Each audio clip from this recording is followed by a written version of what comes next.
다 같이 일어서서 일맥성 부르심으로 살아계신 하나님 앞에 예배하겠습니다.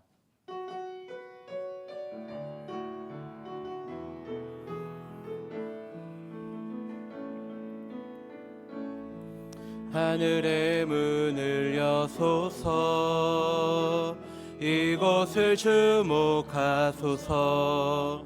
주를 향한 노래가 꺼지지 않으니 하늘을 열고 보소서. 이곳에 임재하소서. 주님을 기다립니다. 기도의 향기가 하늘에 닿으니 주여 임재하여 주소서. 이곳에 오셔서 이곳에 앉으소서. 이곳에서 드리는 예배를 받으소서. 주님의 이름만이, 오직 주의 이름만 이곳에 있습니다. 모든 영광과 존귀를 받기에 합당하신 주님을 찬양합니다. 이 시간 우리가 드리는 모든 고백을 받아주시고 홀로 영광 받아 주옵소서. 예수님의 이름으로 기도드립니다. 아멘.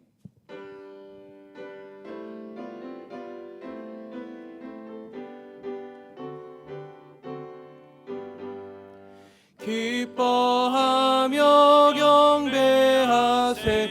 영광의 주 하나님, 주 앞에서 우리 마음 피어나는 꽃 같아. 죄와 슬픔 사라지고 의심 구름 거치니 변함없는 기쁨의 주 밝은 빛을 주시네. 땅과 하늘 만물들이 주의 솜씨 빛내고 별과 천사 노래소리 끊임없이 드높아. 물과 습과 산과 골짜 들판이나 바다나 모든 만물 주의 사랑 기뻐 찬양하여라. 우리 주는 사랑이요 복의 근원이시니 삶이 기쁜 샘이 되어 바다처럼 넘치네. 아버지의 사랑 안에 우리 모두 형제니 서로 사랑하게 도와주시옵소서. 새벽별의 노래 따라 힘찬 찬송 부르니 주의 사랑 일이 되어 한맘 되게 하시네. 노래하며 행진하여 싸움에서 이기고 승전가를 높이 불러 주께 영광 돌리세. 아멘.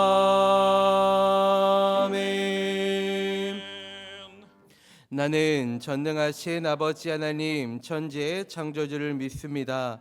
나는 그의 유일하신 아들 우리 주 예수 그리스도를 믿습니다. 그는 성령으로 잉태되어 동정녀 마리아에게서 나시고 본디오 빌라도에게 고난을 받아 십자가에 못 박혀 죽으시고 장사된 지 사흘 만에 죽은 자 가운데서 다시 살아나셨으며 하늘에 오르시어 전능하신 아버지 하나님 우편에 앉아 계시다가 거기로부터 살아있는 자와 죽은 자를 심판하러 오십니다. 나는 성령을 믿으며 거룩한 공교회와 성도의 교제와 죄를 용서받는 것과 몸의 부활과 영생을 믿습니다. 아멘.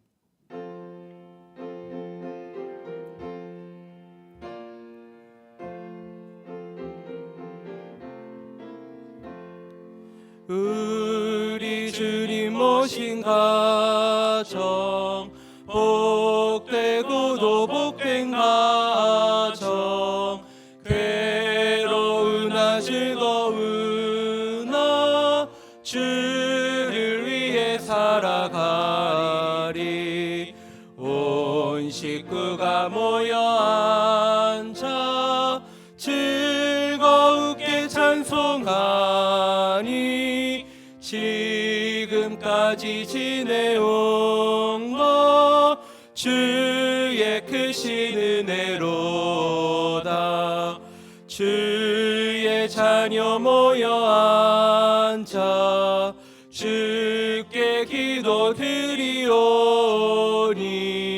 가족들의 건강함과 화목함을 주옵소서. 슬플 때의 위로함과 괴로울 때 평안함을 험한 세상 살아갈 때 환난에서 구하소서. 주를 사모하는 가정 편치 않게 하시옵고 이 가정에 주의 은혜 넘쳐나게 하옵소서. 사시사철 주의 사랑 강물같이 흘러넘쳐 따뜻하고 평화로운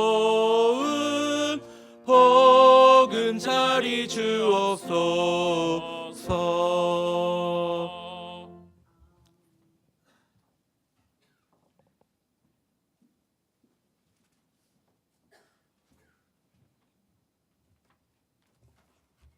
은혜로우신 하나님, 오늘도 은혜의 보좌 앞으로 우리를 부르시고 예배의 자리로 인도하신 하나님의 사랑에 감사드립니다. 주님, 이 시간도 예배의 자리에 나와 기도드릴 수 있도록 허락하신 하나님, 우리의 마음을 정결케 하시고 예배가 형식이 아닌 살아있는 고백과 찬양이 되게 하여 주시옵소서. 아버지, 우리는 주님의 뜻보다 우리의 욕심을 앞세우며 살아온 것을 고백합니다. 연약한 우리를 용서하여 주시옵소서. 사랑의 하나님, 결실의 계절을 맞이하면서 더욱 열매 맺는 우리가 되기 원합니다. 성령의 열매를 맺음으로 저희의 삶에 소망이 넘치게 하시고 기쁨이 충만케 하셔서 하나님께 영광 돌릴 수 있게 하여 주시옵소서. 민족의 명절인 추석이면 많은 사람들이 고향을 찾아 떠납니다.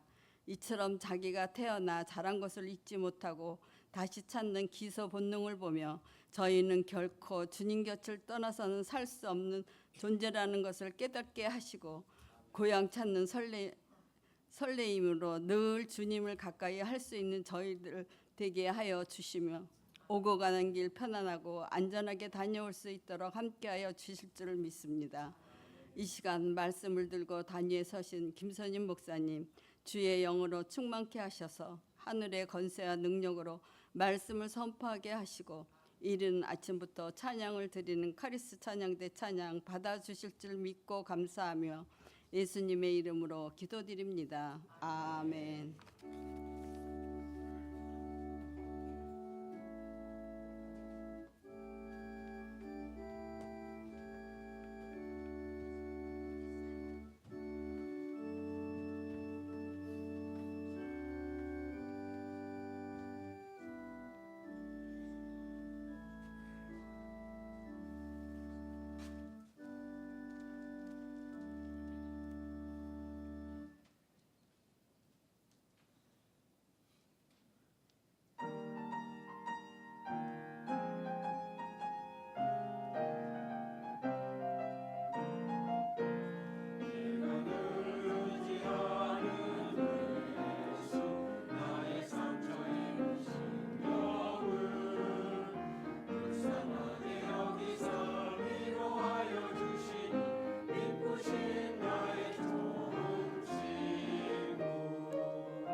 교회 소식 전해드립니다. 명절 연휴 예배 안내입니다. 새벽 예배는 내일부터 목요일까지 가정에서 개인 기도로 대체합니다. 또한 수요 예배 역시 가정 예배로 대체합니다. 주보에 넣어드린 추석 가정 예배 순서지를 활용하여 가정에서 예배 드려주시기를 바랍니다. 정기당회가 오늘 오후 1시에 있으며 다음 주 1일 2부 예배 후에는 3, 4분기 직원회가 있습니다. 직원회가 있는 날에는 식당이 운영되지 않습니다. 재직들은 직원회에 꼭 참석해 주시길 바라며 각 기간 원래에는 셋째 주일인 19일에 진행해 주시기 바랍니다. 하반기 들어 학기 교체 신청을 받습니다. 주보에 삽입된 안내문을 읽어보시고 수강을 원하시는 분들은 다음 주일까지 사무실로 제출해 주시기 바랍니다. 매일 성경 큐티책 11월 12월호가 필요하신 분들은 19일 주일까지 신청해 주시기 바랍니다. 할렐루야 찬양대 신은진 바이올리니스트가 기획하고 연주하는 헤아린 앙상블 연주회가 강남에 위치한 티하우스 절기에서 진행됩니다. 연주회 시간은 오후 7시 30분이며 교회에서는 6시 30분에 출발합니다. 자세한 문의는 배지영 목사님께 해주시기 바랍니다. 교호 동정입니다. 김은실 권사님의 모친이자 신영규 명예지사님의 장모 되신 이영자님의 장례를 은혜 중 마쳤으며 장례 감사의 마음으로 사랑의 만나를 섬겨주셨습니다. 장명자 명예 권사님께서 은평 성묘병원에 입원 중이십니다. 하나님의 치유하는 손길로 속히 회복될 수 있도록 함께 기도해 주시기 바랍니다. 기타 자세한 내용은 주보를 참고해 주시기 바랍니다. 오늘 우리에게 주신 하나님의 말씀은 창세기 24장 1절부터 9절입니다. 구약 30쪽입니다. 창세기 24장 1절부터 9절까지의 말씀 읽겠습니다. 아브라함이 나이가 많아 늙었고 여호와께서 그에게 범사의 복을 주셨더라. 아브라함이 자기 집 모든 소유를 맡은 늙은 종에게 이르되 청하건대 내 허벅지 밑에 내 손을 넣어라. 내가 너에게 하늘의 하나님 땅의 하나님이신 여호와를 가리켜 맹세하게 하노니 너는 내가 거주한 이 지방 가나안 족속의 딸 중에서 내 아들을 위하여 아내를 택하지 말고 내 고향 내 족속에게로 가서 내 아들 이삭을 위하여 아내를 택하라. 종이 이르되 여자가 나를 따라 이 땅으로 오려고 하지 아니하거든 내가 주인의 아들을 주인이 낳으신 땅으로 인도하여 돌아가리이까. 아브라함이 그에게 이르되 내 아들을 그리를 데리고 돌아가지 아니하도록 하라. 하늘의 하나님 여호와께서 나를 내 아버지의 집과 내 고향 땅에서 떠나게 하시고 내게 말씀하시며 내게 맹세하여 이르시기를 이 땅을 내 씨에게 주리라 하셨으니 그가 그 사절을 너보다 앞서 보내실지라. 내가 거기서 내 아들을 위하여 아내를 택할지니라. 만일 여자가 너를 따라오려고 하지 아니하면 나의 이 맹세가 너와 상관이 없나니 오직 내 아들을 데리고 그리로 가지 말지니라. 그 종이 이에 그의 주인 아브라함의 허벅지 아래에 손을 넣고 이 일에 대하여 그에게 맹세하였더라. 아멘. 다 같이 일어서서 마음과 정성 다해 준비하신 예물 하나님께 봉헌하겠습니다.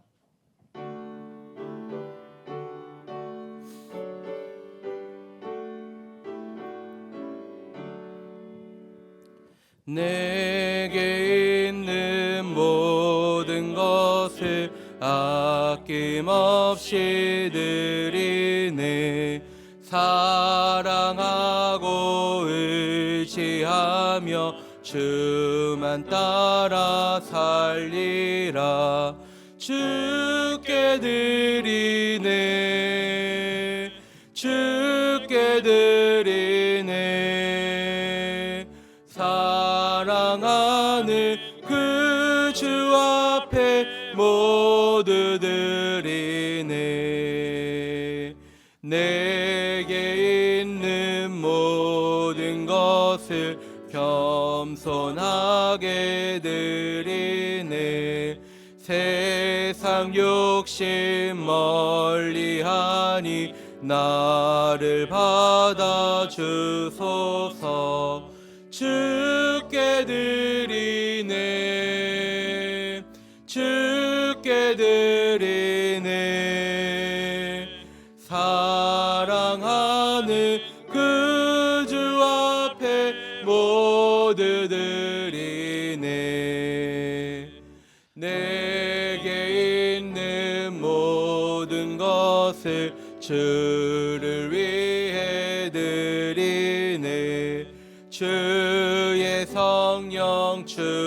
충만하게 내게 내려주소서. 주께 드리네, 주께 드리네. 사랑하는 그 주 앞에 모두 드리네. 아멘.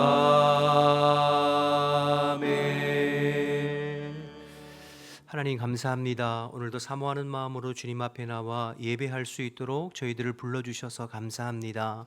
우리의 모든 드려지는 예배를 주님께서 기뻐 받아주시고 오늘도 구별된 마음으로 사모함으로 예배하는 우리 모든 성도들에게 성령으로 임하셔서 거절할 수 없고 거부할 수 없는 주님의 은혜로 충만하게 채워 주옵소서.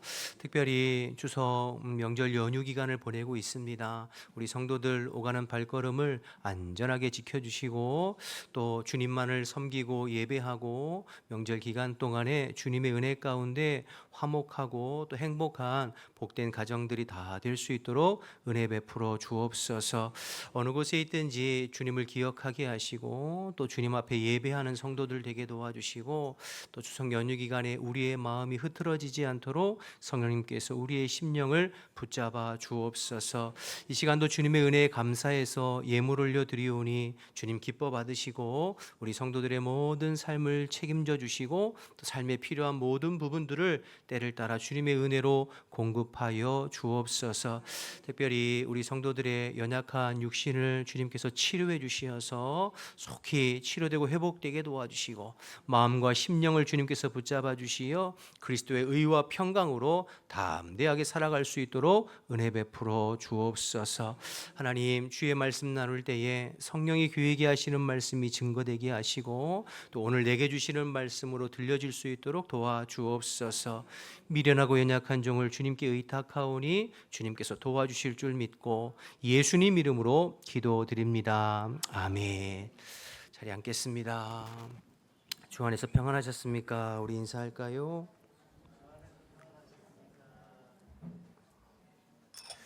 즐겁고 행복한 추석 연휴 되세요. 한 번 더 인사하겠습니다. 즐겁고 행복한 추석 연휴 되세요.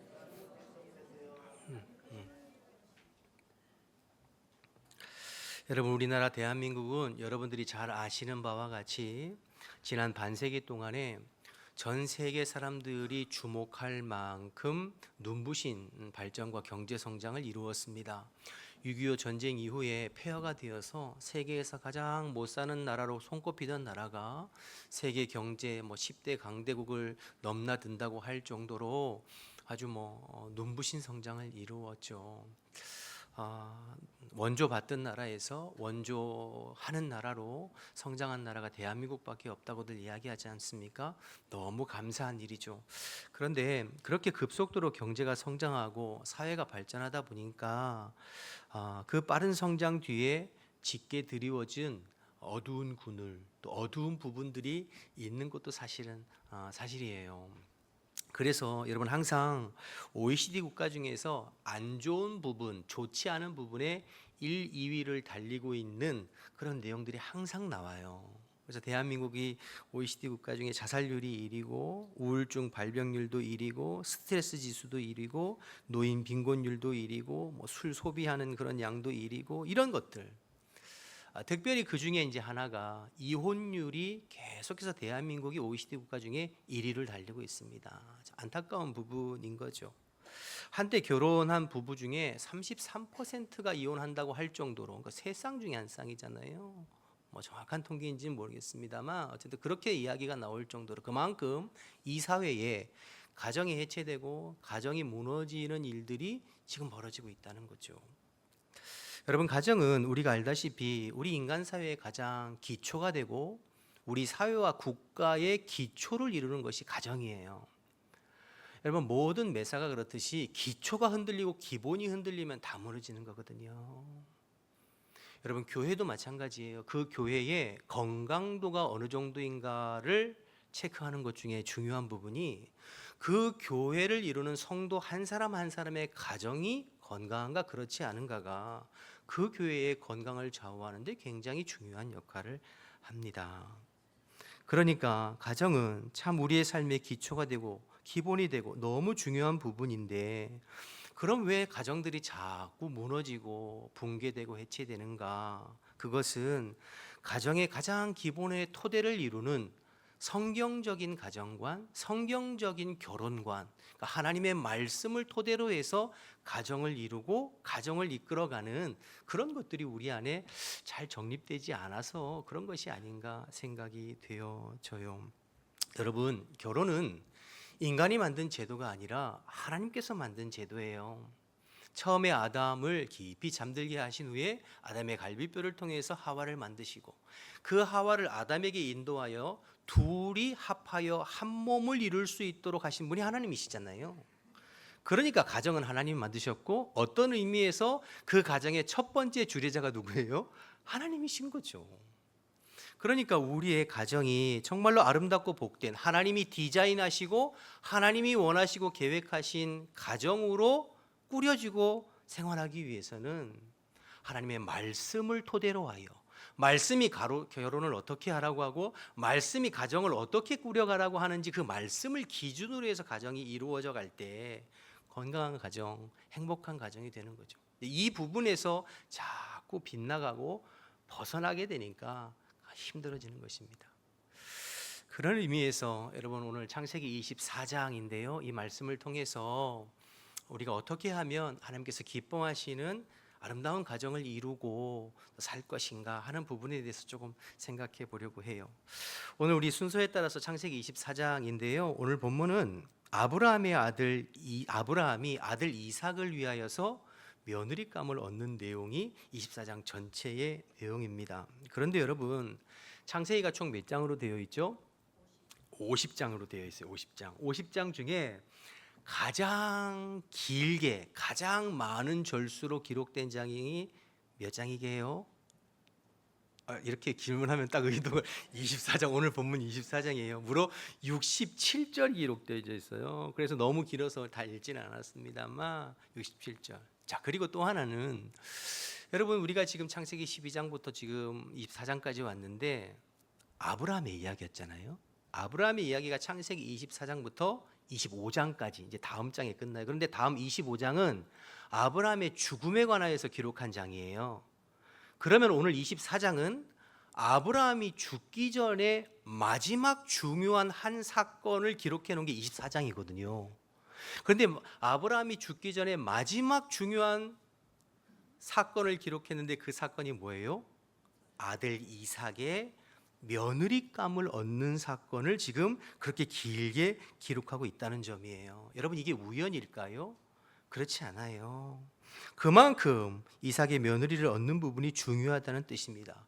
100세의 믿음으로 아들을 낳은 것도 중요하지만 그 아들을 낳은 아들을 믿음으로 잘 성장시키고 양육하는 것도 중요하지만, 부모로서 마지막 자녀에게 해야 되는 사명이 뭐냐면, 책임이 뭐냐면, 그 자식이 성장하여 믿음의 배우자를 만나 믿음의 가정을 이루어 독립할 수 있도록 하는 것까지, 그게 부모의 역할이고 부모의 사명이라는 것을 여러분 꼭 기억하셔야 됩니다.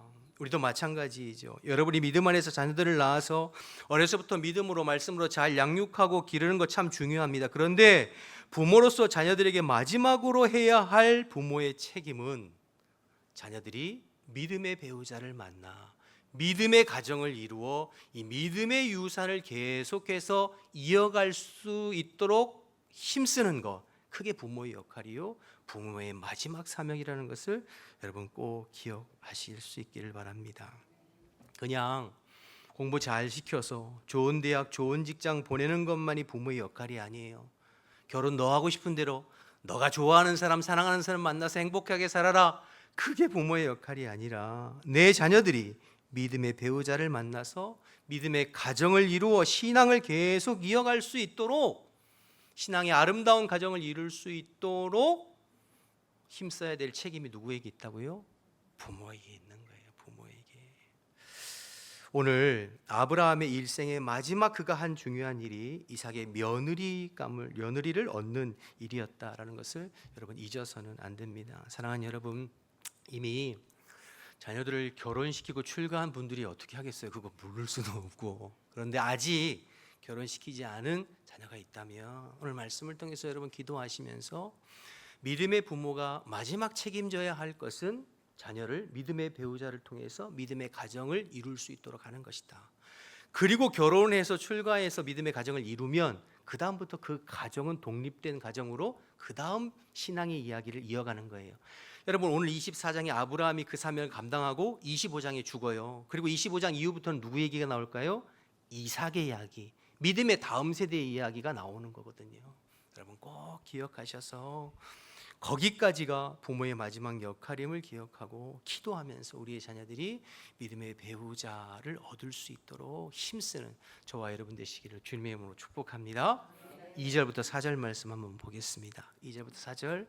아브라함이 자기 집 모든 소유를 맡은 늙은 종 엘리에셀이죠. 이르되 청하건대 내 허벅지 밑에 내 손을 넣으라.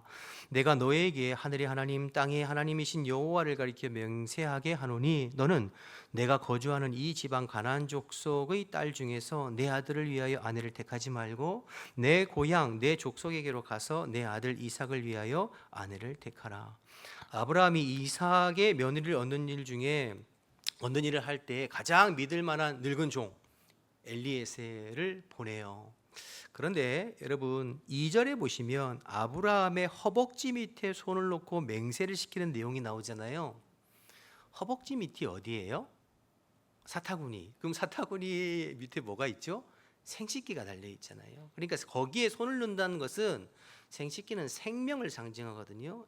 이 행위의 의미가 뭐냐면 너 목숨 걸고 생명 걸고 나와의 약속을 지켜야 된다, 이런 의미를 가지고 있어요. 자, 그러면 아브라함이 그의 종에게 이삭의 며느리감을 얻으라고 보내면서 네가 생명 걸고 목숨 걸고 지켜야 할 것이 하나 있다. 그게 뭐라는 거예요? 이 땅에 가나안 믿지 않는 이방 여인들을 데려오지 말고 믿음의 며느리감을 데리고 와야 하는 것, 그게 네가 나하고 목숨 걸고 생명을 걸고 지켜야 될 맹세라, 이렇게 이야기하는 거죠. 그러니까 지금 아브라함이 아들 이삭의 며느리를 구할 때 가장 중요한 조건이 가나안 땅의 여자를 구해서는 안 된다는 거예요. 이방 며느리, 우리로 말하면 불신, 믿지 않는 며느리를 구하면 안 된다, 맹세하는 거죠. 여러분 이건 뭐 국제결혼 안 된다, 아니면 뭐 아브라함이 자기 어떤 뭐 민족적인, 그게 아니에요. 영적인 부분인 거죠.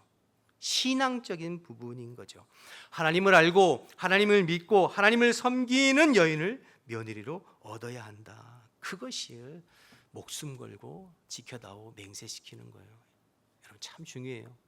신명기 7장 1절에서 4절 말씀 한번 보겠습니다. 제가 같이 볼게요. 내 하나님 여호와께서 너를 인도하사 내가 가서 차지할 땅으로 들이시고 내 앞에서 여러 민족, 헷 족속과 기르가스 족속과 아모리 족속과 가나안 족속과 브리스 족속과 휘 족속과 여부스 족속, 곧 너보다 많고 힘이 센 7 족속을 쫓아내실 때에 내 하나님 여호와께서 그들을 내게 넘겨 내게 치게 하시리니 그때에 너는 그들을 진멸할 것이라.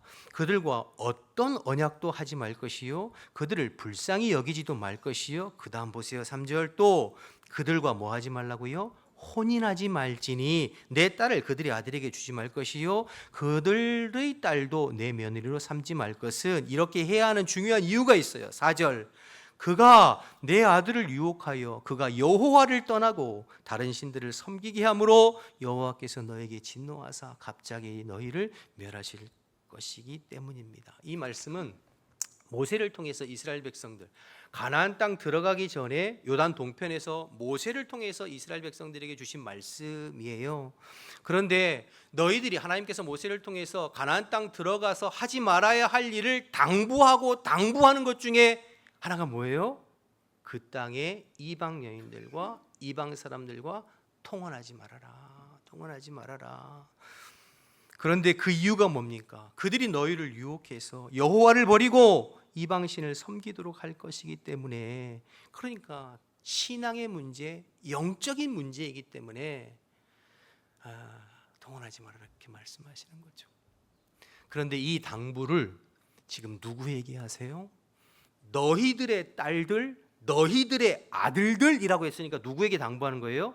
그 부모들에게 당부하는 거예요. 다시 말해서 부모가 어려서부터 그 자녀들에게 이 결혼에 대해서 분명하게 가르치고 불신결혼하면 안 된다, 믿음 안에서 가정을 이루어야 된다를 어려서부터 가르치고 그렇게 할 수 있도록 힘쓰는 부모에게 책임이 있다고 하는 것이죠. 오늘 아브라함이 이삭을 위해서 이 마지막 이 부분을 힘쓴 부분이에요. 자, 여러분 보세요. 지금 아브라함이 이삭을 장가 보내고 며느리감을 얻으려고 할 때 아브라함의 나이가 몇 살이죠? 오늘 1절에 보면 나이가 많이 늙었다고만 얘기하고 정확하게 나이가 나오지는 않아요. 그런데 뒤에 이제 25장 20절에 가보면 이때 결혼할 때 이삭이 나이가 40세였다고 분명히 기록하고 있어요. 그럼 이삭의 나이가 40세면 아브라함이 이삭을 몇 세에 낳았습니까? 100세. 그러면 지금 아브라함의 나이가 몇 살이에요? 140살입니다. 자, 그럼 생각해 보세요. 아브라함이 가나안 땅에서 몇 년 살았을까요? 75세에 하나님 앞에 부름을 받아 가나안 땅에서 생활을 시작해서 지금 140세니까 65년을 가나안 땅에서 살았어요. 자, 그런데 아브라함이 65년을 가나안 땅에서 살은 결론이 뭐냐면 내 아들 이삭은 절대 이 가나안의 여인들과 결혼시켜서는 안 되겠다. 이게 결론이에요. 65년을 가나안 땅에 살았는데 아브라함의 결론이 이 가나안 땅의 이방 여인들과 결혼하면 안 된다는 것이죠. 너 그것을 목숨 걸고 지켜야 된다. 여러분, 이게요, 아브라함이 가나안 족속들을 싫어해서가 아닙니다. 관계가 나빠서가 아니에요. 지난주에 우리 살펴봤잖아요. 아브라함의 아내 사라가 죽었을 때에 그 가나안 땅의 헷족속에게 밭을 사서 막벨라 굴에 아내를 장사하는 내용 우리 지난주 살펴봤죠. 그때 가나안 헷족속들이 당신은 우리 가운데 하나님이 세우신 지도자입니다. 그러니까 그들에게 삶의 본이 되어지고 어떤 면에서는 관계도 나쁘지 않은 거예요. 그럼에도 불구하고 자기의 며느리감으로는 안 된다는 거예요. 왜요? 그들은 하나님을 섬기는 백성이 아니니까. 우상을 섬기는 이방 족속들이기 때문이죠. 아브라함이 65년을 지켜보았어요. 하나님 없이 우상을 섬기고 우상에 절하는 백성들의 삶과 문화가 어떠한지를 65년을 지켜봤어요. 그 우상을 따르고 우상을 섬기는 사람들의 그 악하고 음란한 문화가 어떤지를 지켜보았어요. 그리고 그 문화와 그 가치를 가지고 살고 있는 이방 여인을 이삭의 며느리로 맞을 수는 없다. 그렇게 되면 이삭이 여호와 신앙을 버리고 우상을 섬기는 이 영적인 신앙의 부분에 문제가 되고, 그러면 하나님께서 기뻐하시는 가정을 이룰 수 없고, 그러면 하나님께서 기뻐하시는 믿음의 유산을 계승할 수 없기 때문에 이 부분만큼은 목숨 걸고 지키라고 하는 것이죠. 여러분, 영이 다르고 생각이 다르고 가치가 다르고 인생에 추구하는 방향이 다르고 삶의 방향이 다르기 때문에 안 된다고 하는 것입니다. 여러분, 이 부분은 아브라함뿐만이 아니었어요. 자, 아브라함이 이렇게 이삭과 이제 나중에 리브가를 통해서 이삭과 리브가가 아들 둘을 낳아요. 누구였죠? 에서와, 다음 주에 살펴보면 에서와 야곱 형제를 낳아요. 그런데 그 에서가 부모의 말을 듣지 아니하고 결국에는 그 헷족 속의 이방 여인들을 아내로 맞이합니다. 그래서 이사와 리브가의 마음에 근심이 있어요. 왜 근심이 있을까요? 말씀드린 대로 신앙적인 영적인 부분에 교감이 되지 않고 교류가 되지 않고 교통이 되지 않고 답답함이 있는 거죠. 그걸 뭐라고 얘기하는지 한번 창세기 26장 34, 35절 한번 보겠습니다. 에서가 40세의 헷족속의 브리엘의 딸 유닉과 헷족속 엘론의 딸 바스맛을 아내로 맞이하였더라. 그들이 이삭과 리브가의 마음을 어떻게 했다고요? 근심이 되었다. 왜 근심이 돼? 그 며느리, 그 사람 자체가 싫어서가 아니에요. 영적인 부분이 다르니, 신앙이 다르니, 우상을 섬기던 그 여인들이 말하는 거, 생각하는 거, 영적으로 교감하고 교통하는 것이 다르잖아요. 그러니까 마음이 답답한 거죠. 여러분, 결국 에서가 어떻게 됐죠? 여호와 신앙을 버립니다. 그리고 그 에서의 후회를 통해서 형성된 족속이 무슨 족속이에요? 에돔 족속이에요. 에돔 족속은 하나님의 백성이 아니에요. 이방 백성이에요. 그러니까 아까 신명기 살펴본 그 말씀 그대로 이방 족속화 된 거죠. 그러나 야곱은 이제 뒤에 밧다라람에 가서 그 믿음의 며느리를 통하여서 그 야곱의 12아들이 이스라엘 12지파를 형성하잖아요. 나중에 이삭과 리브가가 야곱을 외삼촌 라반에게 보내면서 이렇게 신신당부합니다. 거기도 보겠습니다. 창세기 27장 46에서 28장 1절 2절 제가 볼게요. 리브가가 이삭에게 이르되 내가 햇사람의 딸들도 말미암아, 이 햇사람의 딸들이 누굽니까? 에서가 맞은 며느리들이죠. 내 삶이 싫어졌거늘. 계속 거듭 말씀드립니다. 그 며느리들이 싫고가 아니라 그 며느리들과 영적인 소통이 안 되고 영적인 공감이 안 되고 영이 다르고 신앙이 다르고 가치가 다르니까 마음이 힘든 거예요. 그래서 내 삶이 싫어졌다 이렇게 얘기하는 거죠. 그러니까 너 계속 보겠습니다. 야곱이 만일 이 땅의 딸들 곧 그들과 같은 핵족 속의 딸들 중에서 아내를 맞이하면 내 삶이 내게 무슨 재미가 있으리까? 1절 이삭이 야곱을 더불어 그에게 축복하고 또 당부하여 이르되 너는 가나안 사람의 딸들 중에서 아내를 맞이하지 말고 일어나 밧단아람으로 가서 내 외조부 부두엘의 집에 이르러 거기서 내 외삼촌 라반의 딸들 중에 아내를 맞이하라. 여러분 아브라함도 이삭도 그의 자녀들의 삶에 가장 중요하게 생각한 게 뭐예요? 믿음 안에서 결혼해요. 믿음 안에서 신앙의 가정을 이루는 것 그게 가장 중요한 부분이었어요. 이방 여인들, 이방 사람들을 며느리감으로 얻지 말아라 이 부분이었어요. 여러분 이 부분을 여러분들이 그냥 대충 가볍게 생각하시면 절대로 안 됩니다. 여러분들이 평소에 자녀들 어렸을 때부터 잘 가르치고 양육하고 그러기 위해선 여러분들 스스로가 자녀들에게 믿음의 본을 보이셔야죠. 그래서 양육해서 그들의 인생에 가장 중요한 결혼할 때 꼭 믿음의 배우자를 만나서 믿음의 가정을 이룰 수 있도록 하는 것 그것이 부모의 마지막 역할이에요. 배우자를 구할 때 1순위로 보아야 할 것이 그의 외모나 학벌이나 직업이나 배경이나 이런 게 아니에요. 신앙이 1순위가 되어야 돼요. 그가 예수 믿는가? 그가 교회 왔다 갔다 하는 게 아니라 그가 예수를 믿는가?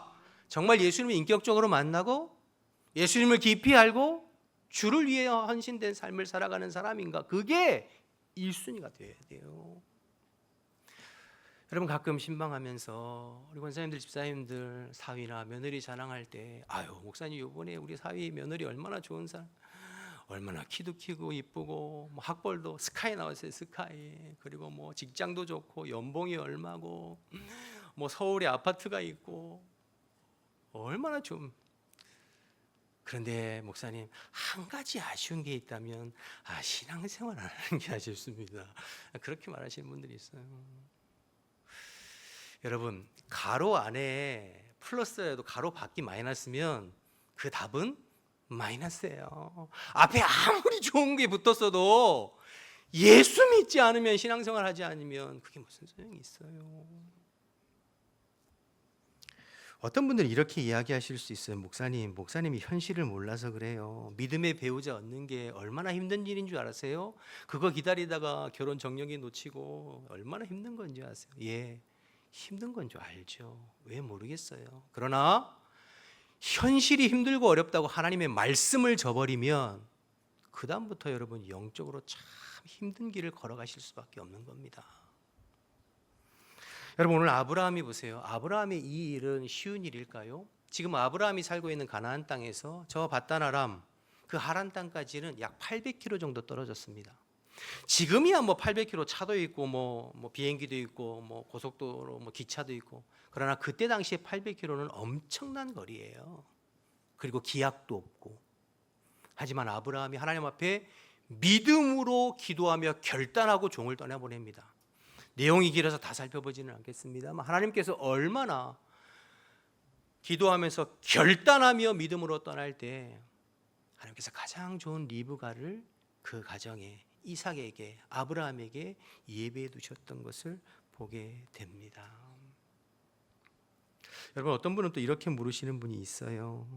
결혼해서 전도하면 되지 않습니까? 결혼해서 믿게 하면 되지 않습니까? 저는 그 가정에 선교사의 사명을 띄고 갑니다. 말씀 참 좋죠. 그렇죠.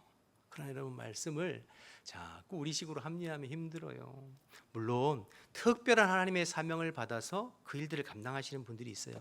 그러면 그 일들을 감당할 때 얼마나 힘들게요? 여러분들이 이미 불신 결혼을 해 보신 분들은 아실 겁니다. 굉장히 힘듭니다. 불신 결혼은 영적인 도박과 같아요. 믿음 안에서 결혼해서 두 사람이 열심히 주를 위해 헌신하고 봉사하고 주님 나라를 위해서 사명 감당하는 것이 복되고 귀한 것이지, 한쪽이 안 믿으면 평생 신앙생활에 발목 잡히고 시간이나 물질이나 봉사나 제대로 못하고 제약이 걸리는 경우가 얼마나 많은지 몰라요. 주일에 같이 여행 안 간다고 그렇게 핍박하고, 그러니까 주일 성수 하나 하는 것도 참 쉽지 않은 그런 분들이 많아요. 평생 그 사람 하나 전도하려고 애썼지만 결국에는 그렇지 못하고 세상 떠나는 경우도 많고요. 물론 자식 문제만큼 내 마음대로 되지 않고 자식을 장담할 수 있는 사람이 어디 있겠습니까? 그렇지만 그렇다고 포기하고 그렇다고 내버려 두면 안 돼요. 여러분, 아브라함의 생의 마지막 기록이 아들 이삭 결혼 문제였다는 것을 여러분 기억하셔서, 이미 결혼시킨 분들이야 어떻게 하겠어요? 그 가정이 믿음 안에 새롭게 될 수 있도록 더 기도해 주셔야죠. 성령님 역사해 주시도록. 그리고 아직 결혼하지 못한 자녀들에게는 꼭 믿음의 배우자로 믿음의 가정을 이룰 수 있도록 힘쓰는 저와 여러분 되시길 주님의 축복합니다. 언젠가 우리 아들 진성이가 우리 집사람하고 얘기하는데, 우리 집사람이 진성아 너는 꼭 믿음의 배우자를 얻어야 된다, 꼭 얻어야 된다. 그러니까 우리 아들이 내가 알아서 할게 걱정하지 마 이러더라고요. 내가 옆에 듣고 있다 그랬어요. 야 진성아, 혹시 네가 만약에 믿음의 배우자를 안 얻고 불신 결혼을 하면 아빠는 그 결혼 안 가고 그냥 축의금만 보낼 테니까 너 그런 줄 알아라. 그렇게 이제 농담으로 얘기했어요. 여러분 기도해 주세요. 누구나 이걸 장담할 수 없는 부분이에요. 그러나 어쨌든 자녀들에게 또 가르치고 기도해서 그 자녀들이 믿음의 가정 배우자를 얻을 수 있도록 최선을 다하는 것, 그게 부모의 역할이라는 것을 기억하시고 저와 여러분이 꼭 그렇게 힘써 주시기를 주님의 이름으로 축복합니다. 오늘 말씀을 들으시면서 마음에 조금 불편하고 부담이 되는 분들도 없지 않아 있을 거예요. 그러나 성령이 교회에게 하시는 말씀으로 듣고 내게 주시는 말씀으로 믿음으로 반응해보고 순종해보는 우리 모두 되시기를 주님의 이름으로 축복합니다. 한 가지만 더 생각해 보면, 아브라함이 그종 엘리에셀에게 맹세시키고 이방 여인이 아닌 믿음의 며느리감을 이제 얻어오라고 부탁하는데요. 아브라함이 떠나기 전에 그 종에게 하는 어떤 기도의 말이죠. 맹세시키면서 하는데 이렇게 기도하고 떠나보내요. 7절을 한번 보실까요? 하늘의 하나님 여호와께서 나를 내 아버지 집과 내 고향 땅에서 떠나게 하시고 내게 말씀하시며 내게 명세하여 이르시기를 이 땅을 내 씨에게 주리라 하셨으니, 그다음 보세요. 그 하나님이 그 사자를 너보다 앞서 보내실지라 내가 거기서 내 아들을 위하여 아내를 택할지니라. 그러니까 아브라함이 하나님께서 종을 떠내보내면서 그렇게 축복하고 격려하고 기도하고 권면하고 맹세시키는 거죠. 하나님이 나를 여기까지 인도하셨으니 내가 믿는 하나님이 너보다 앞서 며느리감을 준비시켜 주실 것이다. 그러니까 너 믿음으로 가서 이삭을 위해서 며느리감을 구해와라. 그렇게 기도하면서 보내요. 그리고는 이 엘리에셀이 800km 떨어진 그 밧단아람 나홀의 성에 들어가서 며느리감을 구하기 전에 가장 먼저 한 행동이 뭐였는가? 12절 한번 보세요. 12절 보면 그가 이르되, 종 엘리에셀입니다. 우리 주인 아브라함의 하나님 여호와여, 원하건대 오늘 나에게 순조롭게 만나게 하사 내 주인 아브라함에게 은혜를 베푸시옵소서. 며느리감을 알아보기 전에 뭐 했어요? 이 엘리에셀이 기도했어요. 하나님 앞에, 하나님께서 도와주셔서 우리 종 아브라함에게 믿음의 며느리를 얻을 수 있도록 주님이 인도해 주세요. 그러니까 그 주인의 그 종이죠. 이 엘리에셀은 다메섹 출신이거든요. 그런데 오랜 기간 아브라함과 같이 있으면서 아브라함의 믿음이 그에게도 들어간 거죠. 그래서 여러분 우리가 다 알진 않지만 여러분이 집에 가서 24장을 처음부터 끝까지 읽어보세요. 이 종, 늙은 종 다메섹 사람 엘리에셀이 처음 시작부터 끝까지 그 리브가를 이삭의 며느리로 데려올 때까지 계속해서 순간순간 하나님 앞에 기도하고 하나님의 인도하심을 받고 인도하신 하나님께 찬양하고 감사하는 내용이 계속 이어집니다. 너무너무 귀하죠. 그러니까 여러분 우리가 좋은 만남을 위해서는 무엇보다도 기도가 중요해요. 기도하면서 하나님의 인도하심을 받고 기도하면서 하나님의 도우심을 구하는 것. 그래서 여러분이 여러분의 자녀들의 배우자를 위해서 미리미리 계속해서 기도하셔야 돼요. 하나님 우리의 자녀들이 믿음의 배우자를 만나서 믿음의 가정을 이룰 수 있도록 도와달라고 계속해서 꾸준히 기도하셔야 돼요. 그럴 때 하나님께서 좋은 만남을 허락하시는 줄로 믿습니다. 자, 그렇게 해서 만난 리브가인데요. 리브가가 어떤 여인이었는지 한번 보겠습니다. 우리 16절부터 19절까지 한번 볼까요? 그 소녀는 리브가예요. 보기에 심히 아리답고 지금까지 남자가 가까이 하지 아니한 처녀더라. 그가 우물로 내려가서 물을 그 몰동이에 채워 가지고 올라온지라. 내려갔다 올라왔다는 말에 여러분 기억해 두세요. 17절 종이 마주 달려가서 이르되 청하건대 내 물동이의 물을 내게 조금 마시게 하라. 그가 이르되 내 주여 마시소서 하며 급히 그 물동이를 손에 내려 마시게 하고 마시게 하기를 다하고 이르되 당신의 낙타를 위하여서도 물을 길어 그것들도 배불리 마시게 하리이다 하고 급히 물동이의 물을 구유에 붓고 다시 기르러 우물로 달려가서 모든 낙타를 위하여 길는지라 했습니다. 여러분 기도하면서 하나님께서 예비하신 리브가를 만났는데 그 리브가의 모습을 보세요. 엘리에셀은 자기 목만 축이도록 물을 요구했거든요. 그런데 리브가가 가만히 보니까 이 엘리에셀은 늙은 종이라고 했잖아요. 나이 많은 어르신이 먼 길 온 것 같아요. 그러니까 그에게 물을 기꺼이 주면서 가만히 보니까 옆에 낙타들도 있으니 내가 낙타들에게도 물을 주겠습니다 했어요. 제가 찾아보니까 낙타는 사막을 횡단하기 때문에 물을 자주 안 먹는데요. 근데 한 번 먹으면 한 200리터씩 먹어서 그 혹 같은데 물통에 저장해 놓는다는 거죠. 근데 지금 여러분 이 리브가가 물을 깃는 우물은 내려갔다 올라온다고 그랬잖아요. 나선형으로 이렇게 돼 있어서 내려가서 물을 길러서 올라와야 돼요. 그러면 이 엘리에셀이 끌고 온 낙타가 몇 마리게요? 앞에 보면 10마리입니다. 그럼 생각해 보세요, 여러분. 이 여인이 그 우물에 내려갔다가 올라와서 그 10마리의 낙타의 물을 기르려면 얼마나 수고스럽고 애써야 됐어요. 그런데 하나님께서 예비하신 이 아리따운 리브가는 이 마음씀이 다른 거죠. 하나님께서 예비하신. 그래서 21절을 보시면 21절에 그 사람 엘리에셀 종이에요. 그를 리브가를 행동을 묵묵히 주목하여 여호와께서 과연 평탄한 길을 주신 여부를 알고자 가만히 지켜보고 있는 거죠. 기도하면서. 자, 이만저만 해가지고 리브가가 그 엘리에셀 종을 자기의 집으로 초대합니다. 그리고 그 집에서 유숙하면서 대접받는데 그때에 그 리브가의 오라버니가 어떻게 이야기하는지 31절도 보겠습니다. 31절 보면 라반은 리브가의 오빠예요. 엘리에셀을 집으로 맞이하면서 이렇게 합니다. 여호와께 복을 받은 자여 들어오소서. 어찌 밖에서 있나이까. 내가 방과 낙타의 초소를 준비하였나이다 하면서 그를 환대하고 음식을 내놓습니다. 엘리에셀이 음식을 먹기 전에 그 리브가의 아버지 부두엘과 오라버니 라반에게 지금까지 있었던 이야기를 쭉 간증해요. 내가 어디서 왔고 누구의 종이고 내가 무엇을 위해서 왔고 지금까지 하나님 앞에 기도하면서 하나님께서 우리를 어떻게 인도하셔서 리브가를 만나고 지금 여기까지 왔는지를 쭉 간증해요. 그 말을 가만히 듣고 있던 리브가의 아버지 부두엘과 오라버니 라반이 어떻게 반응하고 대답하는지 50절 말씀 보실까요? 50절 라반과 부두엘이 대답하여 이르되 이 일이 여호와께로 말미암았으니 우리는 가부를 말할 수 없노라. 리브가 당신 앞에 있으니 데리고 가서 여호와의 명령대로 그를 당신의 주인의 아들의 아내가 되게 하라. 여러분 참 놀랍지 않으세요?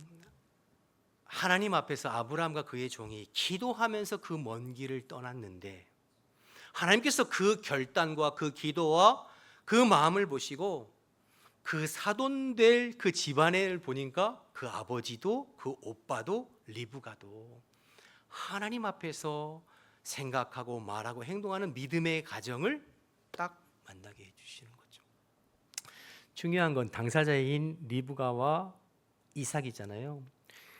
오빠와 아버지가 너 가겠느냐라고 물을 때 리브가 이렇게 얘기합니다. 58절 보겠습니다. 리브가를 불러 그에게 이르되 내가 이 사람과 함께 가려느냐? 그가 대답하되 가겠습니다. 한 번도 만난 적도 없고 가본 적도 없어요. 그런데 리브가도 아마 그 엘리에셀이 아버지와 오라버니에게 하는 이야기를 곁에서 들었겠죠. 이 하나님의 섭리와 뜻이 있는 것이구나. 그러니까 믿음으로 결단해서 가겠다.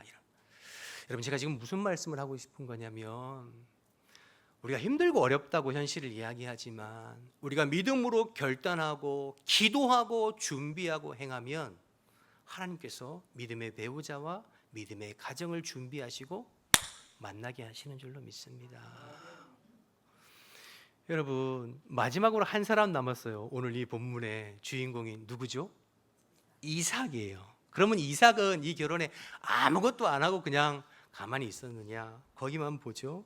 63절을 보시죠. 63절 보시면 이삭이 저물 때에 들에 나가 그다음 뭐라고 했죠? 묵상하다가 눈을 들어보매 낙타들이 오른지라. 묵상하다가 리브가가 오는 것을 보고 맞이했다는 거예요. 이 묵상하다는 표현이 히브리어 수하흐라는 단어인데 묵상하다, 기도하다, 작은 소리로 읊조리다 이런 뜻을 담고 있어요. 이삭이 그냥 아무것도 하고 있지 않은 것이 아니라 하나님께서 이 일을 어떻게 인도하시는지를 바라보면서 기도하고 준비하고 있었던 거죠. 아버지한테 가서 여러분 이삭도 이 이야기를 다 듣지 않았겠습니까?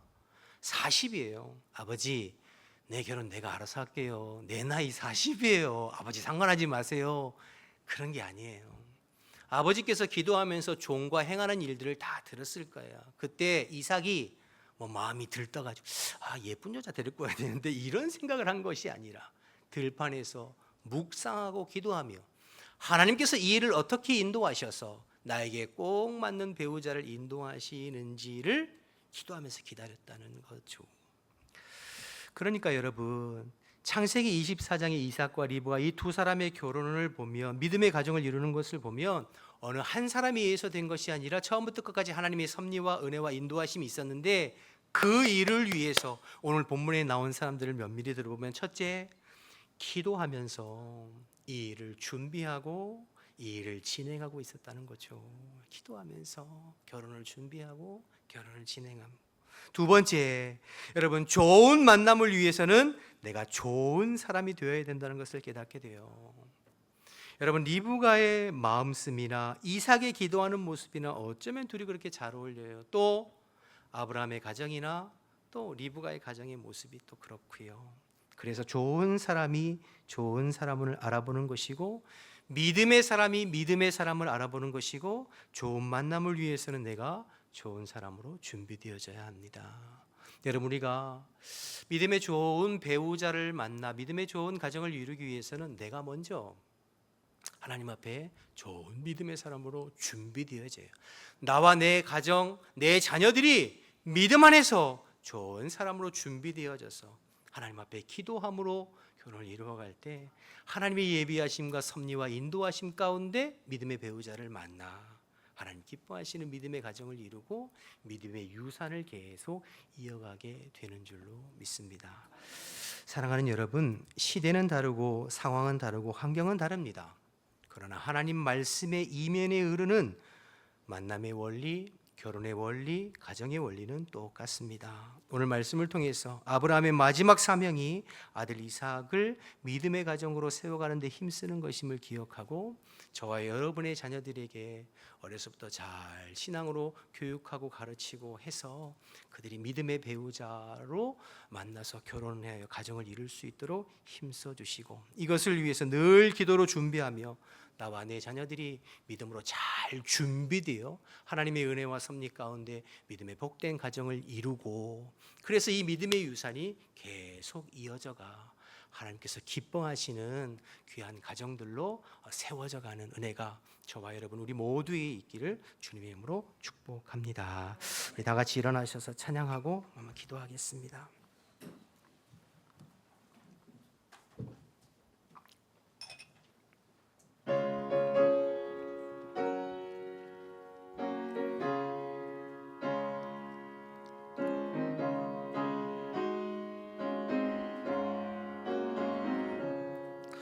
사철의 봄바람 불어있고 하나님 아버지 모셨으니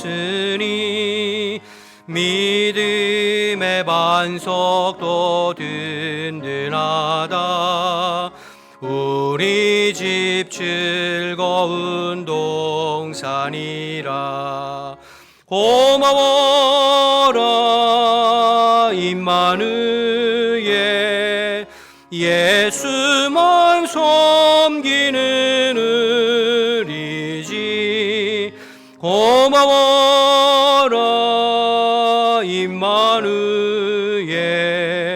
복되고 즐거운 하루하루 어버이 우리를 고이시고 동기들 사랑에 뭉쳐있고 기쁨과 소름도 같이 하니 한간에 조가도 천국이라 고마워라 임마누엘 예수만 섬기는 우리지 고마워라 임마누엘 복되고 즐거운 하루하루 아침과 저녁에 수고하여 다 같이 일하는 온 식구가 한 상에 둘러서 먹고 마셔 여기가 우리의 낙원이라 고마워라 임마누엘 예수만 섬기는 우리지 고마워라 임마누엘 복되고 즐거운 하루하루 아멘. 우리 함께 기도하기를 원하는데요. 말씀 생각하면서 우리의 가정이 믿음의 가정으로 든든히 세워져 갈 수 있도록 이 믿음의 유산이 우리뿐만 아니라 우리의 자녀들 다음 세대에 계속 이어갈 수 있도록 이를 위해서 우리 자녀들을 어려서부터 말씀으로 잘 육육하고 특별히 인생의 가장 중요한 결혼 문제를 믿음 안에서 믿음의 가정을 믿음의 배우자를 만나 믿음의 가정을 이룰 수 있도록 그것을 위해서 기도하면서 책임을 다하는 우리가 자신이 되어질 수 있도록 우리 말씀 좀 생각하면서 주님의 이름 한번 부르고 통성으로 기도하겠습니다. 주여 하나님 아버지 은혜 사랑 감사합니다. 오늘도 저희들 주님 앞에 불러주시고 하나님의 말씀을 또 최선을 다해서 나누고 주의 말씀 의지하여 기도합니다. 하나님 아버지 저희들의 마음과 심령을 새롭게 하셔서 하나님이 원하시고 하나님께서 기뻐하시는 믿음의 가정들을 이룰 수 있게 도와주시고 특별히 하나님 우리의 자녀들을 어려서부터 말씀 안에 신앙 안에 잘 기르고 저들을 양육하고 저들을 말씀으로 하나님 길러내서 믿음의 배우자를 만나 믿음의 가정을 이루어 믿음의 유산을 잘 이어갈 수 있도록 인도하여 주옵소서. 그래서 정말로 주님께서 기뻐하시는 가정들 이 시대 하나님께서 사용하시는 가정들이 되어서 하나님의 복음의 사명 감당하고 주님께 영광 되어지고 주의 몸된 교회를 위해서 사용되어지는 놀라운 일꾼들이 우리의 가정과 우리의 다음 세대를 통해서 아버지 이어져 갈 수 있도록 하나님 인도하여 주옵소서. 이 일을 위해서 기도하게 하시고 이 일을 위해서 우리 자신이 본이 되게 하여 주시어서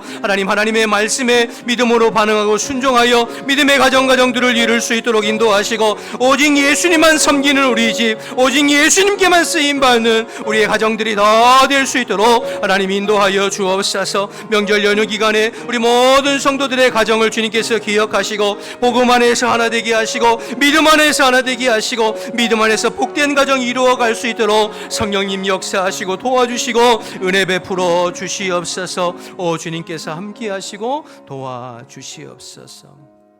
하나님 감사합니다. 오늘도 주의 말씀에 믿음으로 반응해서 우리 자신이 믿음으로 살고 특별히 우리의 자녀들에게 믿음을 잘 전수해서 우리의 자녀들이 인생의 가장 귀한 결혼을 믿음으로 이루어 갈 수 있도록 은혜 베풀어 주옵소서. 그래서 아브라함의 믿음이 이삭에게 또 이삭의 믿음이 야곱에게 야곱의 믿음이 요셉에게 계속해서 흘러갔던 것처럼 하나님 우리 가정이 믿음의 가정이 되어지고 믿음의 가문이 되어지고 우리 자손만대에 예수만 섬기는 믿음의 가정들이 다 될 수 있도록 주님 인도하여 주옵소서.